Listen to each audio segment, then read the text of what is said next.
दोस्तों नमस्कार। किसी को डर है तो किसी ने डील कर ली और इस डर और डील के बीच ही क्या एनडीए का पूरा पिरामिड खड़ा हुआ है। एक ऐसा पिरामिड जिसके भीतर एक नैरेटिव बहुत साफ है। मौजूदा वक्त में जो सत्ता दिल्ली में बैठी है उसका कोई विकल्प है ही नहीं, और विकल्प ना होने की परिस्थिति में राजनीति नहीं बल्कि इस देश में गवर्नेंस है। और गवर्नेंस का मतलब इस देश के वो तमाम संस्थान हैं जो सिर्फ और सिर्फ उस राजनीति को साधना चाहते हैं जिसमें एनडीए का पिरामिड बरकरार रह जाए। जीतन राम मांझी भी मोदी कैबिनेट में शामिल हैं, चिराग पासवान भी मोदी कैबिनेट में शामिल हैं। जनता दल यूनाइटेड के भीतर जिनको लेकर बिहार में आवाज उठ रही है कि वही बीजेपी के लिए जनता दल यूनाइटेड को चला रहे हैं या फिर सीटों का हेरफेर करते चले गए, वह भी कैबिनेट मिनिस्टर्स हैं। यानी हर किसी को कैसे सब कुछ दे दिया जाए और नैरेटिव ऐसा बना लिया जाए कि विकल्प तो है ही नहीं। जब विकल्प है ही नहीं तो विपक्ष टूटेगा क्या? विपक्ष टूट गया क्या? या फिर जो इस देश के भीतर के मुद्दे थे वो एक झटके में गायब हो गए क्या? आज इन सवालों पर नहीं, सवाल तो यह है कि कैसे डर और डील के बीच एनडीए इस वक्त बिहार में चुनाव इस तरीके से लड़ रहा है जिसमें पूरी साख और असल डर उसी राजनीतिक सत्ता को है जिसने डर और डील को बनाया है। सही मायने में देश इस वक्त अमित शाह चला रहे हैं, लेकिन यह एक शख्स का नाम नहीं है, यह नाम है देश के गृह मंत्रालय का। यानी गृह मंत्रालय इस देश को चला रहा है, इस देश की राजनीति को साध रहा है। इससे पहले या कहें 3-4 बरस पहले से लेकर अगर देखिएगा तो पीएमओ इस देश को चलाता रहा, राजनीति को साधते रहा। पीएमओ में सारी चीजें तय होती चली गई, लेकिन एक झटके में 2024 के बाद एक बड़ा परिवर्तन आया। गृह मंत्रालय सक्रिय हुआ, राजनीतिक तौर पर उसकी सक्रियता ने उस एनडीए को खड़ा कर दिया जो एनडीए के भीतर सबसे बड़ी पार्टी के तौर पर बीजेपी, और बीजेपी बहुमत से पीछे यानी 240 सीट उसके पास। तो एनडीए का तमगा यूं ही चंद्रबाबू नायडू और नीतीश के आश्रय या चंद दूसरे सहयोगियों के आश्रय खड़ा नहीं हुआ। एक बार मुख्यमंत्री बने, दूसरी बार डिप्टी सीएम बन गए। एकनाथ शिंदे चाहते तो समर्थन वापस ले सकते थे, बाहर जा सकते थे, लेकिन बाहर कैसे जाएंगे और बाहर जाकर करेंगे भी क्या करेंगे? अजीत पवार ही क्या करेंगे? चचा से मिलते रहते हैं, लेकिन उनकी अपनी राजनीति भी तो बिना सत्ता के चलेगी नहीं, मलाई तो चाहिए। हो सकता है यहां पर एक सवाल और खड़ा हो जाए, क्या वाकई इस देश के भीतर वो तमाम राजनीतिक दल जो बीजेपी से हटकर हैं या एनडीए में शामिल नहीं हैं, वो सिर्फ इसलिए बाहर हैं क्योंकि उनकी अपनी राजनीति भी बीजेपी के खिलाफ ही खड़ी हुई है। और वो छत्रपों की पूरी कतार, चाहे वो ममता बनर्जी हो, चाहे वो तेजस्वी यादव हो, चाहे वो अखिलेश यादव हो, चाहे वो शरद पवार हो, चाहे वो स्टालिन हो, चाहे वो उद्धव ठाकरे हो, चाहे वो झारखंड मुक्ति मोर्चा के हेमंत सोरेन ही क्यों ना हो, यानी एक पूरी कतार को देखिएगा तो इनकी अपनी राजनीतिक जमीन बीजेपी के खिलाफ राजनीति करने की वजह से ही बनी हुई है, टिकी हुई है। वो साथ क्यों खड़े होंगे? और अगर साथ खड़े नहीं होंगे तो जो साथ खड़े हैं, क्या उनकी अपनी राजनीतिक जमीन बिना बीजेपी के नहीं चल सकती है? यकीनी तौर पर चल सकती है। आप कहेंगे नीतीश कुमार तो चले भी, और तो और इन सब के बीच एक वक्त उपेंद्र कुशवाहा भी तो अलग थे, जीतन राम मांझी भी तो अलग थे। चली तो बिहार में हर किसी की राजनीति। चिराग पासवान भी तो एक वक्त अकेले ही थे, लेकिन समझ गए कि धीरे धीरे आगे बढ़ना है, और आगे बढ़ने के लिए सत्ता पायदान की तरह चाहिए ही। इसीलिए बिहार फर्स्ट या बिहारी फर्स्ट यह मायना रखता ही नहीं है। मायने रखता है कि आप इस नारे को लगा पाने की ताकत आपको कहां से और कैसे मिलेगी। और इस ताकत के अलग अलग किरदार जब बिहार के चुनाव में रेंग रहे हैं तो यहां पर सबसे बड़ा सवाल यह भी है, क्या वाकई डर और डील सिर्फ और सिर्फ उन राजनीतिक दलों की जरूरत या मजबूरी बन गई जो बीजेपी के साथ खड़े हो गए, लेकिन उससे कहीं आगे की तस्वीर बिहार चुनाव के साथ इस वक्त जुड़ी हुई है। क्योंकि यह तस्वीर बिहार में, जरा कल्पना कीजिए, अगर एनडीए सत्ता में नहीं लौट पाती है, अगर स्थिति वाकई विकट हो जाए जहां पर महागठबंधन की जीत हो या राजनीतिक तौर पर वो सत्ता में आ रही हो, एक क्षण के भीतर जो एनडीए है वो कैसे भरभराएगा, इसकी कल्पना भी आप कर नहीं सकते हैं। यानी उसकी एकजुटता जीत की गारंटी है, और जीत की गारंटी इस देश में राजनीतिक तौर पर कार्यकर्ता या प्रोपेगेंडा के आश्रय नहीं होती है, और प्रचार के आश्रय भी नहीं चलती है। उसके पीछे एक ताकत होती है, वह ताकत जिसको संवैधानिक मंच मिला हुआ होता है। वो ताकत आईटी की होती है, वो सीबीआई की होती है, वो ईडी की होती है, वो ताकत इलेक्शन कमीशन की भी होती है, वो ताकत इस दौर में जुडिशरी की भी होती है, और सुप्रीम कोर्ट से निकलने वाले न्यायिक फैसलों के जरिए भी झांकिएगा तो उस ताकत का मतलब आप समझ जाइएगा। यानी डर और डील के बीच सिर्फ राजनीति नहीं, या राजनीतिक दल या राजनेता नहीं या नेता नहीं, बल्कि इस देश की नौकरशाही, इस देश के इंस्टीट्यूशंस, इस देश के स्वायत्त संस्थाएं, इस देश के भीतर में कॉन्स्टिट्यूशनल इंस्टीट्यूशंस सभी तो शामिल हो गए इस कतार में। और यह कतार जब बढ़ती चली गई तो 2024 के बाद जो भी चुनाव हुए, बीजेपी एक में भी नहीं हारी, लेकिन 2024 में वह बहुमत तक नहीं पहुंच पाई। हरियाणा में उसे बहुमत मिला, महाराष्ट्र में उसे बहुमत मिला, दिल्ली में उसे बहुमत मिला। आप कहेंगे झारखंड में वो लड़खड़ाई।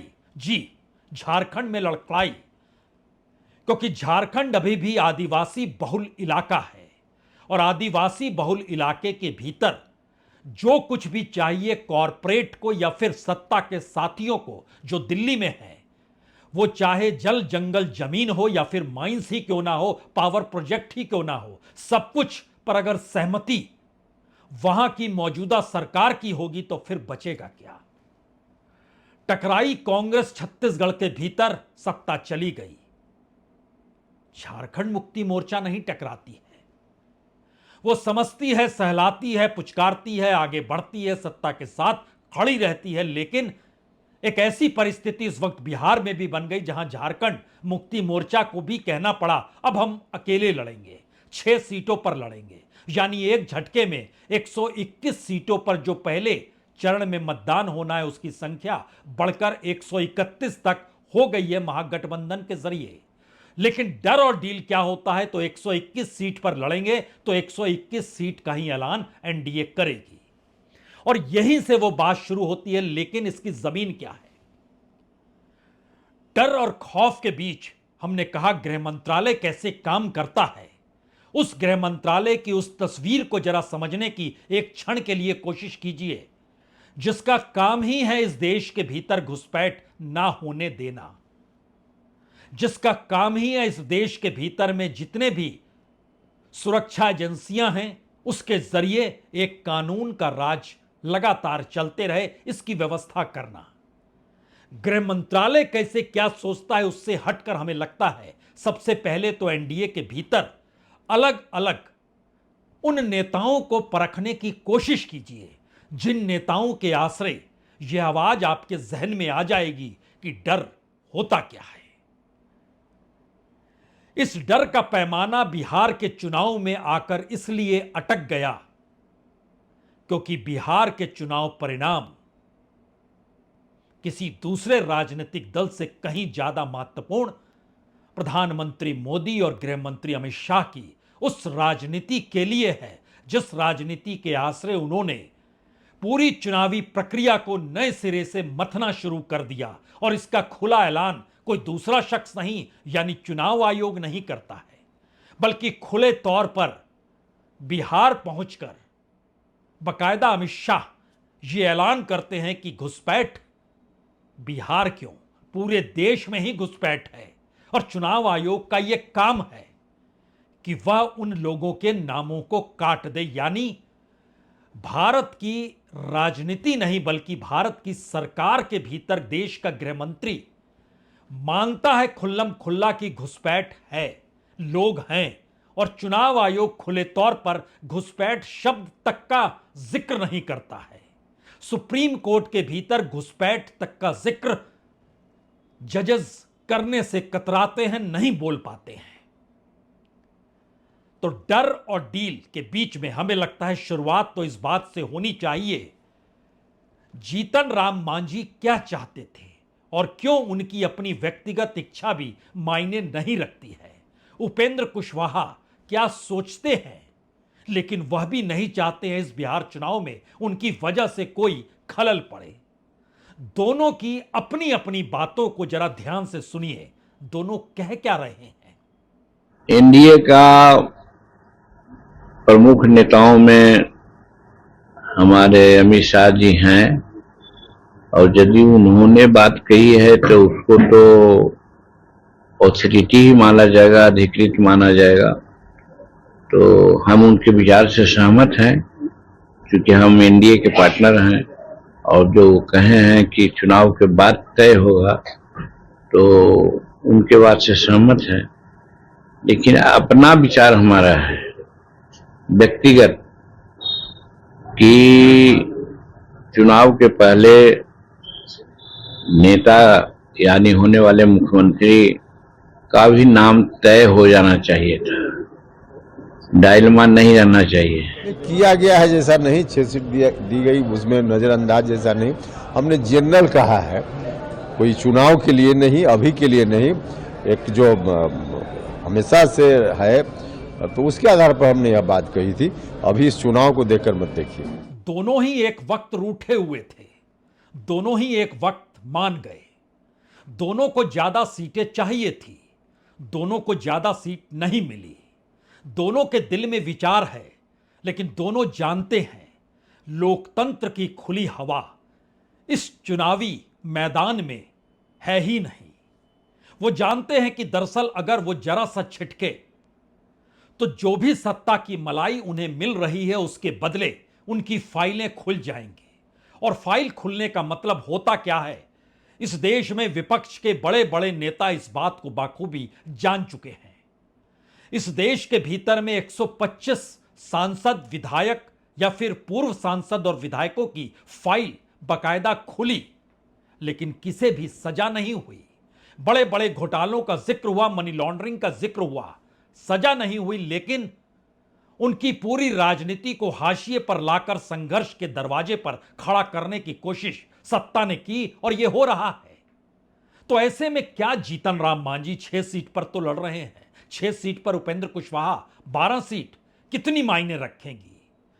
और जब मायने नहीं रखेगी तो डील और डर का मतलब क्या यह भी होता है कि सत्ता का नैरेटिव, सत्ता की परिभाषा इस देश के भीतर चुनावी प्रक्रिया में अपनी जीत का पैमाना तय करने के लिए जिन बातों का खुले तौर पर जिक्र करे उसके पांव ही ना हो।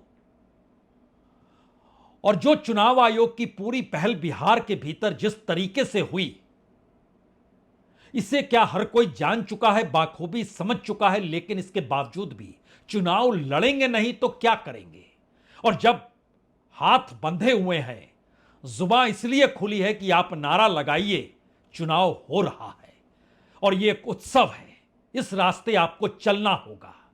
तो पूरा विपक्ष तो नारे लगाते हुए इस तरीके से महागठबंधन लड़ने झगड़ने लगा, सब कोई भूल गए कि वाकई चुनाव आयोग ने बिहार के भीतर जिन 60 और 80 लाख जो अलग अलग आंकड़ों के लिहाज से गड़बड़ियां सामने आई थी, वो एक झटके में रफा दफा क्यों हो गई? और नए तरीके से उसको दोबारा से रफा दफा करने के लिए जो नैरेटिव खुले तौर पर देश के गृहमंत्री बिहार में जाकर कहते हैं, और जब इस बात का जिक्र करते हैं तो हमें लगता है एक आवाज राजनीतिक तौर पर आपको सुनाई नहीं देगी, योगेंद्र यादव की आवाज। क्या कहा अमित शाह ने और क्या कहा योगेंद्र यादव ने, दोनों को एक साथ सुनिएगा, तब डर और डील के आगे आने वाले वक्त में चुनाव की आहट कितनी बड़ी होगी और बिहार क्यों इस दौर में एक आखिरी चुनाव की तरह इस देश के लोकतांत्रिक संसदीय प्रणाली में खड़ा हो चुका है, जो आने वाले वक्त में हर छत्रप को डरा रहा है। हर राज्य के भीतर नई वोटर लिस्ट तमाम राजनीतिक दलों के होश फाख्ता कर चुके हैं। आप कहेंगे कैसे? दोनों की बात सुन लीजिए, अमित शाह और उसके बाद योगेंद्र यादव। जरा तो शर्म करो। घुसपैठिया बचाओ अभियान लेकर राहुल जी निकले हैं। मुझे पूरा सदन बताए जरा बड़े आवाज से, बिहार की मतदाता सूची में बांग्लादेशी घुसपैठियों का नाम होना चाहिए क्या? किस प्रकार की वाहियात दलीलें करते हैं, और ये बिहार मान जाएगा? हम चुनाव आयोग की पहल का समर्थन करते हैं।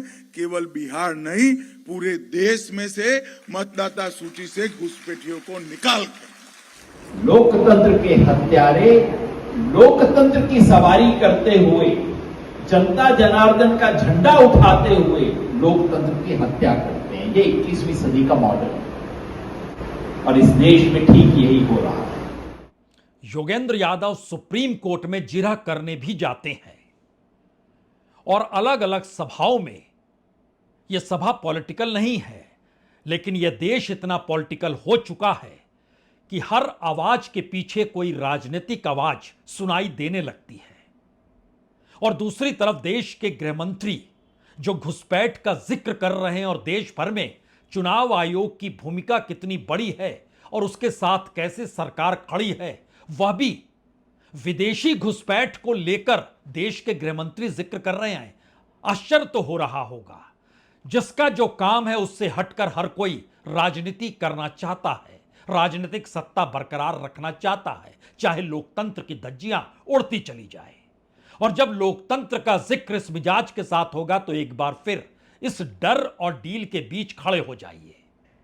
राजनीतिक तौर पर जो भी अपना अलग रास्ता बनाना चाहता है, उस अलग रास्ते में उस नेता की राजनीतिक पहचान या तो उसकी अपनी जाति से जुड़े वोट बैंक के आश्रय होगी, या फिर उसके मुद्दों के आश्रय उसे यह लगेगा कि वाकई उसने राजनीतिक जमीन देश के लोगों के मुद्दों को उठाकर बना ली है। जो काम देश भर के भीतर राहुल गांधी जिस ताकत के साथ करना चाहते हैं वो कर नहीं पाए, हर चुनाव में फेल होते चले गए। यहां तक कि राहुल गांधी को 5 दिनों तक इन्फोर्समेंट डायरेक्टरेट यानी ईडी ने 50 घंटे तक बुलाकर पूछताछ की, गिरफ्तारी नहीं हुई। जो आरोप लगे उन आरोपों को आज जिक्र कोई नहीं करता है। सोनिया गांधी को 3 दिन बुलाया गया, लगभग 21 से 24 घंटे तक उनसे भी पूछताछ हुई, गिरफ्तारी नहीं हुई। यानी देश की राष्ट्रीय पार्टी और देश की राष्ट्रीय पार्टी को संभाले हुए देश का ताकतवर परिवार, उसे भी मौजूदा व्यवस्था ने या मौजूदा सरकार की व्यवस्था ने उसे भी संभलने का मौका नहीं दिया। लेकिन इसका एक बिल्कुल दूसरा चेहरा आपको बिहार में दिखाई देगा। चिराग पासवान राजनीतिक तौर पर अपने बूते चुनाव लड़े थे और लगभग 5.5-6% वोट उन्हें पिछले चुनाव में मिले थे। विधानसभा चुनाव में, लोकसभा चुनाव बीजेपी के साथ मिलकर लड़े तो 100% स्ट्राइक रेट रहा, जितनी सीट उतनी जीत। और दूसरी तरफ 0 जीत विधानसभा में। बीजेपी के अपने नेताओं की साख, बिहार के नेताओं की साख डामाडोल है, क्योंकि निशाने पर इस वक्त प्रशांत किशोर के सम्राट चौधरी हैं, जो डिप्टी सीएम हैं। बीजेपी ने कभी कोई कुहुक नहीं लगाई, प्रशांत किशोर आप बोल रहे हैं आपको जेल में डाल देंगे, सवाल ही नहीं है। प्रशांत किशोर की पूरी राजनीति के तौर तरीके और चिराग पासवान की राजनीतिक जमीन बनाने के तौर तरीके, इन दोनों के बीच जब आप चलना शुरू करेंगे तो हो सकता है अब आप समझ जाएं कि चिराग पासवान के लिए नेता तो नीतीश कुमार है, लेकिन बात अमित शाह की है। क्योंकि सत्ता जितना ढील देगी उतना ही खिलौना आगे चलता है। तो अमित शाह ने जो नीतीश कुमार को लेकर कह दिया वो पत्थर की लकीर है। विधायक दल तय करेगा तो विधायक दल तय करेगा। नीतीश खुद को मुख्यमंत्री ना मान ले और अमित शाह की इस बात को दोहराने में कोई कोताही चिराग पासवान नहीं बरतते हैं, खुलकर कहते हैं। और दूसरी तरफ प्रशांत किशोर खुल्लम खुल्ला कहते हैं, है किसी की ताकत जो मुझे खरीद सके या मुझे डरा सके? किसी की हैसियत नहीं है। इन दोनों के बीच खड़े होकर सोचिएगा जरूर, लेकिन पहले सुन लीजिए दोनों की बात। केंद्रीय गृह मंत्री आदरणीय अमित शाह जी ने एक सामान्य प्रक्रिया का जिक्र किया है and this is how CM का अगर चुनाव होता है उसकी यही प्रक्रिया होती है, इसी तरीके से चुना जाता है। सीएम हो, प्रधानमंत्री हो, विधायक दल के जितने विधायक आपके जीत कर आते हैं वो अपना नेता चुनते हैं। तो इसमें कौन सी नई बात गृह मंत्री जी के द्वारा कही गई? मुख्यमंत्री नीतीश कुमार जी के नेतृत्व में हम लोग चुनाव लड़ रहे हैं, उसके बाद ये प्रक्रिया का हिस्सा है। और डरने और डराने की जो बात है, तो बिहार की जनता को दो बात तो बिल्कुल सबको मालूम है। प्रशांत किशोर डरता किसी से नहीं है, और कोई बिहार में किसी के पास इतना पैसा ताकत है नहीं कि हमारा ईमान खरीद सके। हो सकता है बिहार चुनाव को लेकर एक जो कोहरा जमा हुआ है, अब आपकी आंखों के सामने से वो साफ होने लगा होगा। किसे कितनी चाल किस तरीके से चलनी है और उस चाल के जरिए किसे शह देनी है, या फिर खुद को मात करते हुए भी जीत हासिल कर लेनी है, ये सब कुछ इस बिहार चुनाव की चौसर पर फेंका जा चुका है। पासा फेंक जो रहा है उसे ही गिनती करनी है और उसे ही उसी पासे के हिसाब से आगे चाल चलनी है। यह कोई शतरंज की बिसात नहीं है, यह दरअसल वो पासा है जो राजनीतिक तौर पर पहली बार एक संदेश बहुत साफ दे रहा है। और यह संदेश बीते 10 से 11 वर्षों में जिन्होंने भी अपना सब कुछ इस दौर में राजनीतिक सत्ता के साथ जोड़ा है या फिर स्टेक पर लगाया है, यानी दांव पर लगाया है, इम्तिहान उसका बिहार के भीतर ही होना है। क्योंकि बिहार का चुनाव राजनीतिक तौर पर जीत हार के साथ बंगाल को प्रभावित करेगा, उत्तर प्रदेश को प्रभावित करेगा, बंगाल का चुनाव असम को प्रभावित करेगा, और ये 3-4 राज्यों को अगर मिला दीजिएगा तो यह तस्वीर 2029 के लिए सबसे घातक भी है और सबसे फायदेमंद भी है। क्योंकि 80 सीट, 40 सीट, 39 सीट, अगर आप इन गिनती में आइएगा इन 3-4 राज्यों में, तो आप समझ जाएंगे कि दरअसल यहां की राजनीति दिल्ली की गद्दी तय करती है। और जब व्यक्ति उस पड़ाव पर होता है जहां पर जिन जिन का दांव लगा हुआ है, दांव लगाने वाले कहते हैं कि जीतना तो तय होना चाहिए और इसकी गारंटी मिलना चाहिए, तभी हम बात आगे बढ़ाएंगे। और शायद इसीलिए मौजूदा वक्त में भारत की अर्थनीति हो, भारत की कॉरपोरेट नीति हो, भारत का एक्सपोर्ट इंपोर्ट की पॉलिसी हो, भारत के अंतर्राष्ट्रीय संबंधों का दायरा हो, भारत का तालिबान के करीब आने का नजरिया हो, भारत के भीतर उठते हुए मुद्दों में जिन बातों की खोज की जा रही है, वो खोज करते करते आखिर में जब सारे मुद्दे ही डिफ्यूज हो जाएंगे तो बचेगा क्या? बचेगा वही चुनाव जिस चुनाव में जनता वोट डालती है और उसे तय चुनाव आयोग करता है। तो बचेगा चुनाव आयोग। और साख इस देश में न्याय की किसी की बचेगी तो वह बचेगी सुप्रीम कोर्ट की। इन 10 से 11 वर्षों की सीख तो यही है कि इस वक्त कुछ भी गंवाना मौजूदा राजनीतिक सत्ता नहीं चाहती है। कुछ भी गंवाने का मतलब है किसी भी एक फ्रंट पे अगर कमजोर पड़ गए, कोई भी खिसक सकता है, और जो खिसकेगा उसका असर बिहार पर नहीं दिल्ली की गद्दी पर पड़ेगा। और यह खिसकना या मचलना, जो भी कहना है कह लीजिए, यह सिर्फ विपक्ष की राजनीति नहीं बल्कि अपने साथ खड़े लोगों की राजनीति पर टिका है। इसके दायरे में चंद्रबाबू नायडू भी आते हैं, इसके दायरे में नीतीश कुमार भी आते हैं, इसके दायरे में एकनाथ शिंदे भी आते हैं, अजीत पवार भी आते हैं, इसके दायरे में कॉरपोरेट मित्र भी आते हैं, इसके दायरे में डॉलर और रूबल की करेंसी भी आती है, इसके दायरे में चीन के साथ संबंध भी आते हैं, इसके दायरे में पाकिस्तान के साथ दो दो हाथ करना भी नजर आता है। सब कुछ इस दायरे में फंसा हुआ है। इसीलिए बिहार चुनाव डर और डील के बीच ऐसी परिस्थिति को लेकर चला है जिसका परिणाम अगर एनडीए के खिलाफ गया तो याद रखिएगा, ताश की पत्तियों को या रेत की इमारत को। जब भरभराती है तो सिर्फ पलक झपकने की देर होती है। बहुत बहुत शुक्रिया, बहुत बहुत शुक्रिया।